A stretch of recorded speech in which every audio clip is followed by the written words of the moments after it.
evening, peoples, and welcome again to my living room for our Tuesday evening Bible study. I just left a meeting a few minutes ago and fed the cat, so I'm not sure if she'll be joining us this evening because food is very important to a cat. So, well, I mean, in general, but you know what I mean. So we started the book of Jonah last week, which is a very short book. It's only 4 chapters, so it's pretty readable. It was also written as a satire, so it's a fun work of fiction within the Bible that still has a lot to say about the nature of God and especially of forgiveness. So where we were in the story last week, God spoke to Jonah and was like, "Hey, Jonah, I want you to go to Nineveh and preach to them. You're a prophet, and this is what prophets do." But unlike prophets like Isaiah or Amos or Jeremiah, he's like, I don't want to go to Nineveh. I want to go as far away from Nineveh as I humanly can. So he gets on a boat to go where God won't find him, which is a little silly because there is nowhere that God can't find you. And on this boat, there's a big storm, and the other sailors are like, "Hey, dude, random passenger on our boat. You seem to have a backstory. Can you fill us in? Maybe explain why there's a storm?" He says, "Well, I follow the Lord my God, creator of the earth and the dry lands and the seas." He just admitted that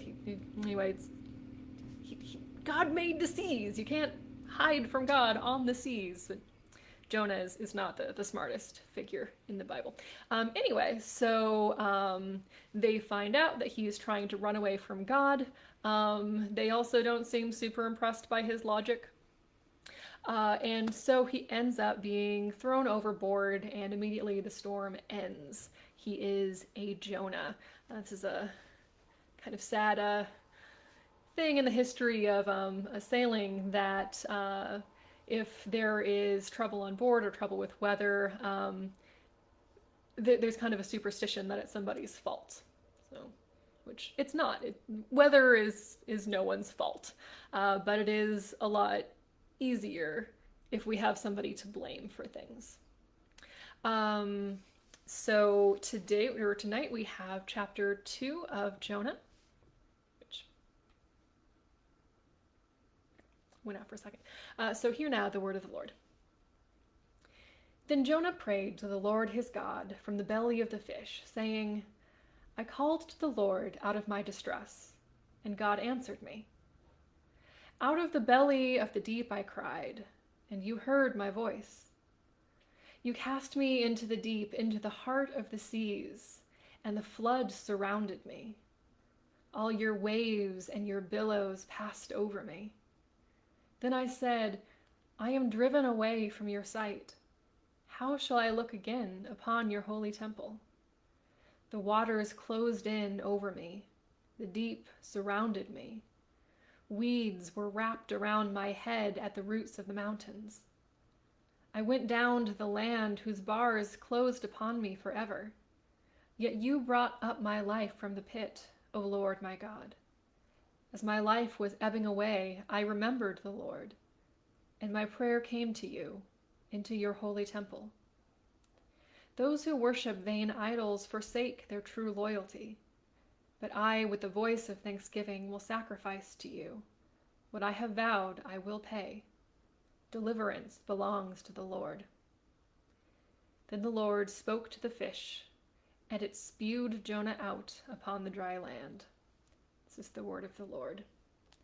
I think that translation, "it spewed Jonah out," is a laughably tame translation of the Hebrew, which is vomited. The fish vomited Jonah onto the shore. Why would you not tone it down to spewed? That's just... where's even the fun in that? So Jonah is in a fish. Again, it is a fish. It's not a whale. That's not really the point ultimately, but I'm just saying it's a fish. Very, very big fish. So he has this prayer, which is the vast majority of the entire chapter, but it's kind of a weird prayer because he doesn't confess that he was trying to run away from God, which I think would seem logical for him to do. He admits that he only thought of God when he was drowning in the heart of the sea. He maybe should have been thinking about God beforehand and what God had asked him to do. He doesn't vow that if he survives, then yes, he will carry out the task of preaching to Nineveh. It's very vague, and it's kind of selfish. It only acknowledges that he has been saved from drowning. It doesn't acknowledge the sailors on the boat who were in fear of their lives. It doesn't. It's only a prayer about himself, which is an especially odd prayer for a prophet of all people. So in seminary, I spent a whole semester on a class called Confession and Forgiveness.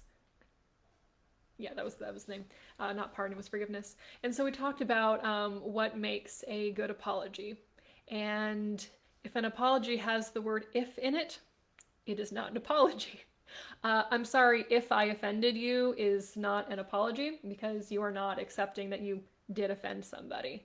I'm sorry if you chose to take my words that way is really not an apology. A real apology needs to acknowledge that you have done something wrong, and that you actually feel kind of bad about it and will do better in the future. So I'm sorry that I used inappropriate language when I was mad at you is a good apology.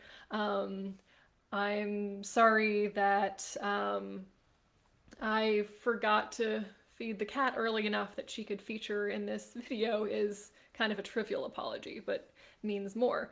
And here Jonah is with this very half-hearted thing of, yeah, God, you're so powerful. You saved me. I was drowning, and you saved me. And it's not even really a thank you for saving me. It's just a, yeah, you saved me. Jonah really is. Oh, are you finished eating? Are you going to come over and say hi? Or you're going to sit on the back of the couch? Okay, you do you. Gosh darn it, cat, you made me lose my train of thought. This is my life now.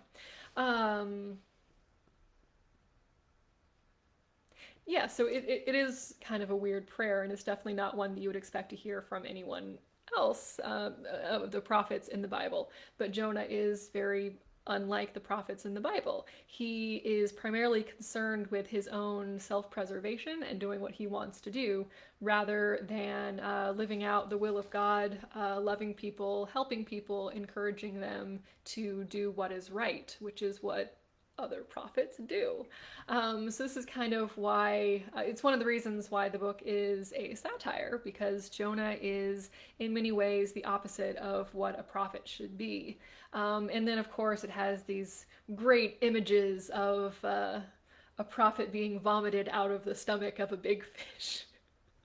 Which really is so delightful. There's a lot of comic exaggerations in this book, and it gets even more fun. Also, when this prayer has the phrase "in the heart of the sea," that's also the title of one of my favorite nonfiction books written about the whale ship Essex, which I think is just out of frame. Yeah, it's just out of frame. So Jonah was a major theme in the book Moby Dick, which was based on the actual event of the whale ship Essex. Everything ties together.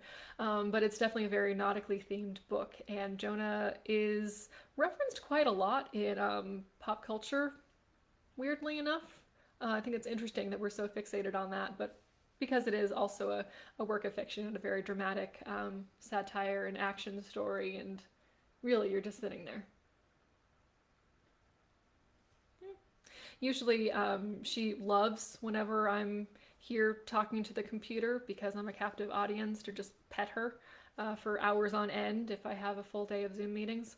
But I guess she doesn't want that right now, which is fine. She is her own cat.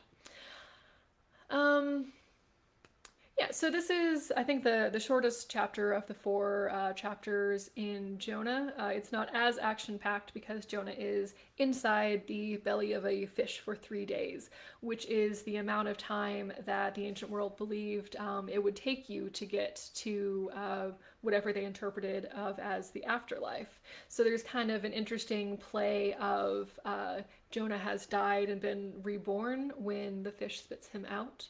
And of course, 3 days in a tomb and a fish, whatever. This gets pulled up again in Matthew, and Jesus is compared to Jonah, which seems, Jesus was a better person than Jonah, but, it's hard to compare Jesus to anybody because nobody is ever going to compare to Jesus.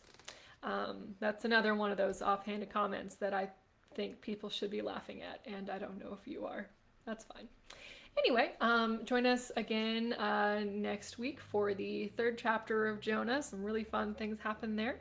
I hope to see some of you tomorrow night for our Wednesday evening prayer service, and of course for our Thursday fellowship hour in the afternoon.